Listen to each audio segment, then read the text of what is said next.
Yeah, I was bummed I lost that, but I thought I played decently. And, honestly, it didn't take a ton of energy out of me. I thought it would have, based on my last couple days of practice, because I was barely making it through those days. But I felt pretty good out there and was able to turn it around and break early in the second, relatively early in the third, and, just kind of fought my way through it.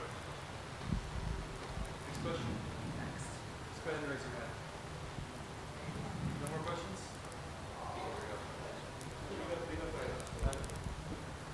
Hey Sam, I saw earlier, I think today, you were talking about the Olympics and saying that you didn't necessarily think it should be tennis should be an Olympic sport.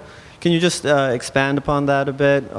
We were just talking to Monica Puig earlier, and she was saying, she gets goosebumps just thinking about getting the opportunity to compete there. So obviously it means different things to different people, but yeah, if you could just expand upon that a bit. Yeah, it means different things to different countries. When you ask around in the locker room, for the most part, it means more to everyone outside of, it means more to the guys, every country outside of America, it means more to them, it seems like. And it's great that tennis is in the Olympics. For me, I feel like the Olympics should only be sports where that's the pinnacle of your sport. If you win the Olympics, there's nothing better. But I think for tennis, you ask anyone, they'd rather win a Grand Slam over the Olympics. Sam, you had talked about trying to build off beating Novak and Wimbledon, your trip to the quarterfinal there. How much different was this, getting back to normal, getting back to an event that's not that big scale where you're on center court, but it is a little bit different than what you just came from? Yeah, even without the Novak win and just coming out here, it would have been tough. I lost to Bjorn at the French Open not too long ago, so he's confident. He's beat me before. It's the first time I played at night in 3-4 months. First time back on a hard court. I didn't come in here with like a huge practice week last week, so it was one of those matches you just kind of had to fight my way through. And I think regardless of what happened at Wimbledon, it would have been tough, and I did a good job of getting through it. I just wanted to ask about sort of the flip side, not so much the physical side, but the mental side. Do you feel any different since the Wimbledon run? Is there something that says, I've broken through something, I've found something, or where are you at that way?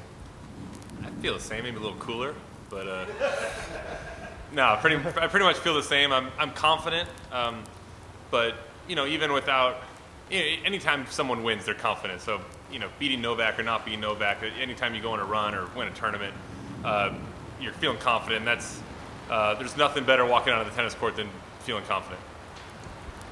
Hey Sam, the last match, I think before Brian Baker came back from his last injury stretch, was against you in the 2013 Australian Open.